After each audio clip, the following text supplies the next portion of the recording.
का करत घास काटत हमके भी सिखावा।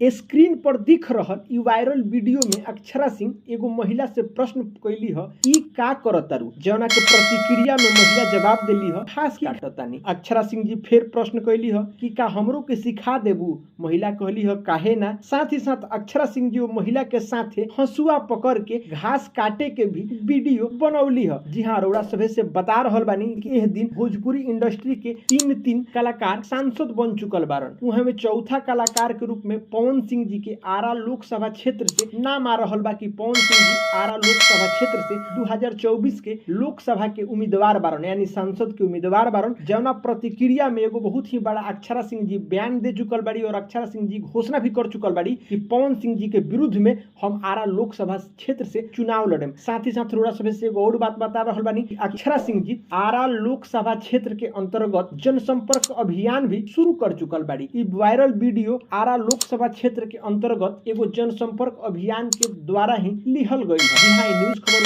के कैसन लागल कमेंट बॉक्स में आप राय रखें। साथ ही साथ भोजपुरी स्पीड न्यूज के यूट्यूब चैनल के सब्सक्राइब करी और ढेर सारा शेयर कर दी। धन्यवाद।